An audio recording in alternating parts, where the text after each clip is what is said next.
It is CSGO roster time to discuss it with It's Blue. So we have the CSGO roster changes, and so there have been an absolute ridiculous amount of them, and now I believe there's about to be a lock before IEM Katowice, right? Yeah, I mean, if I'm not wrong, the lock has already happened, but Okay. I need to double check. Like that was definitely something that was around now. I think that's why a lot of teams were rushing to get their decisions in. The minors, honestly, I don't know. This year, I think is going to be one of the most interesting minors, especially at Katowice. I mean, for anyone that has never actually been there, for all the events I've ever attended, I don't think I've seen an event quite like Katowice. Like, you will see people queuing up from 4 a.m., thousands of people stood in the line. Like, that's how insane the event is. That sounds kind of like Southeast Asian Dota, actually, people get very excited about that there. Okay, so let's jump into some of these changes. So the very first one that I have here is that Kerrigan got benched from FaZe, and then it was announced he's going to be standing in for Envy in the Americas minor. So FaZe making changes. They were one of the best. They won an E-League event a while back. They were doing really well, and then they sort of fell off, right? I mean, everybody's fallen off in comparison to Astralis. So FaZe is kind of like your second place team. Like, they're an incredible team, but throughout the year, like, FaZe and a lot of teams kind of just fell short to Astralis repeatedly. So, like, all those teams that you thought could be the best team in the world, they still were at that level. Just Astralis, time and time again, took that spot that people thought might go to another. I mean, Kerrigan to Envy is just... Kerrigan's history from FaZe and his other team speaks for itself. Like, he's an incredible player. But why do you think FaZe chose to make that decision? Why, if he's an incredible player, why do you think he didn't fit with their roster right now? Honestly, it's insanely hard to tell. I mean, this was something that I didn't expect. I mean, everyone kind of expected a possible change from FaZe. I had heard rumors from some people that maybe Olof might want to go back to the kind of Swedish scene, but then it's like, it just kind of came out of nowhere and was, okay, they want to make a change, it's Kerrigan. What I will say is, though, it makes the North American minor very, very interesting. To have him, okay, switching over to Envy, yeah.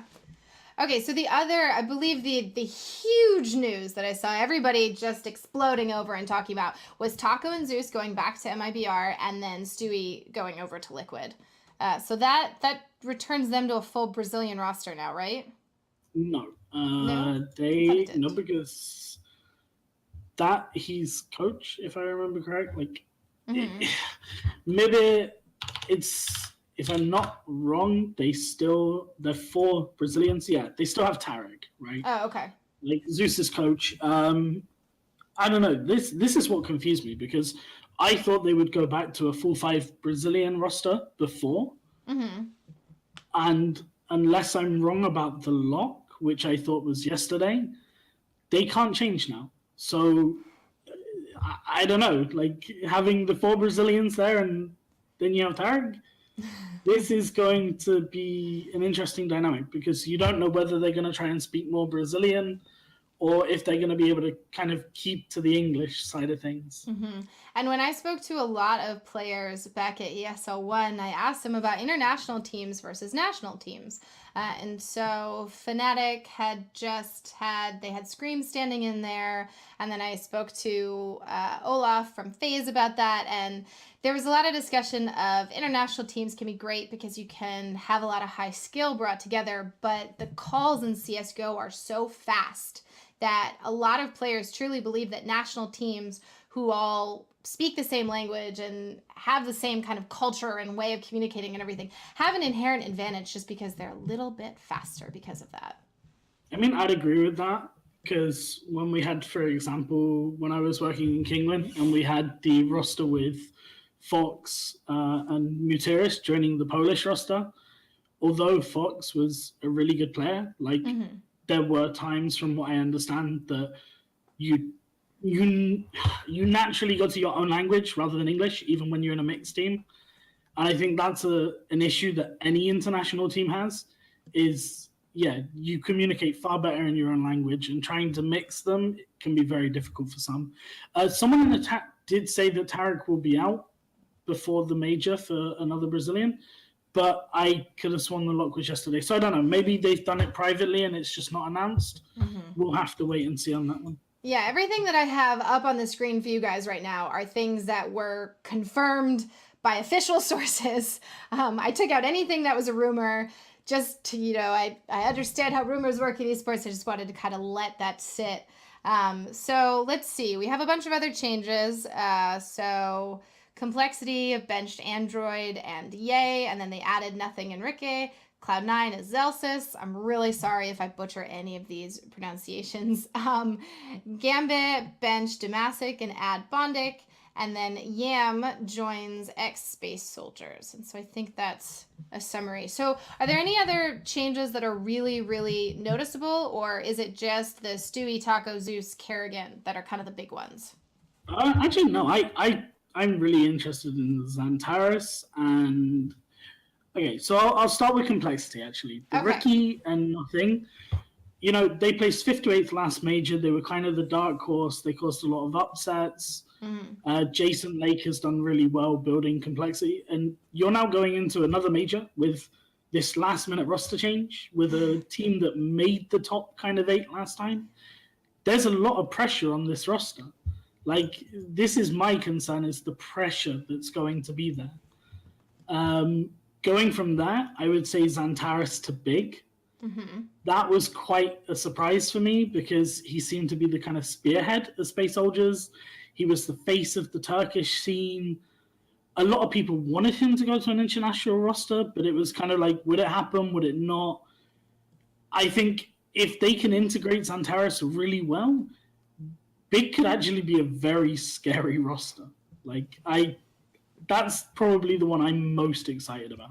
And so do you think that change was made? So you said he was kind of one of the best on Space Soldiers. And so it was surprising that he left. So do you think he left because he got a better offer and he wants to play with these guys? Or do you think that he was removed? I think he had many good offers. Obviously, they're now ex-Space Soldiers. They left the org. And I think without the organization there, it allowed him to kind of make a more free decision. Because when the issues came out about Space Soldiers, it was posted by the players that they were kind of trapped for a while, that there was a lot of issues there. So I don't think any of them had the option prior to that. I mean, that's based off what the players said, right? Yeah. So we'll see. I mean, I wasn't even aware that he had been speaking English very well. So that's going to be very intriguing because he's always been considered a really good player. Okay, and then I'm gonna add a few things in from Banks in chat and wrap up our CSGO roster changes. And so Banks is tuning in and he's saying that the Android bench was rough. He had such a good year that Nothing is with Complexity only for the major. And then another change is that Happy going from Vitality is good for the French scene, but Vitality has to do really well now. And that Ricky on Cole is a really good idea and well-deserved. And so that is our, we'll call it the Rivalry Roster Roundup, so we can get all that alliteration in there for CSGO. And you are joined by It's Blue, who is one of our, other people here at Rivalry who does great things, kind of setting up deals and running some tournaments and all kinds of cool stuff behind the scenes. So thank you, Adam, for helping me out with the CSGO roster changes. And hopefully we'll have you on next time to talk about more CSGO stuff. Sure. Peace. Peace. Nice. Okay, I'm going to take off the headset now. And we are going to move on to the best of 2018. So one of our writers, Max, who does these amazing analytical pieces that really dives into CSGO, took a look at 2018 and did, the stereotypical best of 2018, of course. But he took kind of a deep dive to really look into who deserves some of these titles and why. And so I'm going to go over a couple of them, but if you want to see the rest, you can head over to rivalry.gg, and it's one of our featured articles right now, and you can see if you agree with some of the decisions he made and why, and he also lists out all kinds of criteria to talk about it. And so obviously the best team of 2018, there's no question, no one is going to argue with you, it is Astralis. this just it. I'm sorry, there's no discussion there.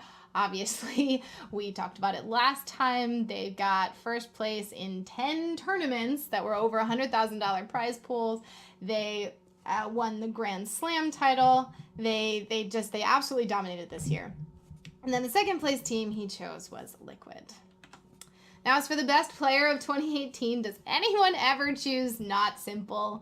And so Simple and then Nico are the two that Max said based on their achievements this year and their playing and just everything that they've managed to accomplish. What's amusing is that neither are from Australis, but you can read the article to see kind of his reasoning on why this is happening. And then the best breakout team that he said we had NRG is the number one best breakout team, and then the runner up there being Tyloo. And then the last thing that we had was the best out of server moment, which is this sort of this is not a gameplay, not a a clutch at the end of the game or a headshot or a cool smoke or anything like that. This is obviously out of server. And so his first, which was a little interesting, and you can go and read the article to hear more about it, but is about Forsaken being caught cheating. And so the Optic India scandal with a player being caught cheating on LAN, and sort of the implications that come with that. And so that's, maybe not the most positive best of, but it does have, a lot of far-reaching consequences and definitely stirred up a lot of discussion. And so it was an interesting moment, and it's also a funny video if you want to head over to Twitter and watch that one. The second best out of server moment, and for those of us who work in the scene and deal with Valve regularly, this one really tops the charts. Valve started using social media for their CSGO team. And so they said, hey guys, what are you doing Wednesday? And this was several days before Wednesday. So there's many, many days of anticipation, and people are just hitting refresh and waiting for a CSGO update and waiting for a tweet. And then they tweeted, Thursday seems better, never mind. And then that is when they launched CSGO as free-to-play. They introduced its mini battle royale mode, and they did all of these changes. And so CSGO has had kind of a great year with attention from Valve with the Panorama UI. Going free-to-play really opens up CSGO to a lot of other regions in the world. So internet gaming cafes, a lot of places, people don't actually have their own PC. They go to a gaming cafe to play. And so that's where you see Dota and League of Legends being so popular, because they are free and there's nothing that you pay for that make you better at the game. And so CSGO has seen a huge uptick in players, probably due to this free-to-play aspect. And so a lot of that comes down to Valve being more interactive with the CSGO community and really trying to do, what they can to help them out. So it's been amusing to see. There's still a long way to go before they reach the social media of, Dexerto or something like that. But it was amusing, and it definitely caused quite a stir and a buzz, which was Valve's goal here. On a less positive note, Oso Random, the coach of E-United, has been released for allegations of kind of sexual harassment, unsolicited pictures, things like this. So there, was a tweet with a direct message released from a woman who, said this is happening. And so he was released from the team.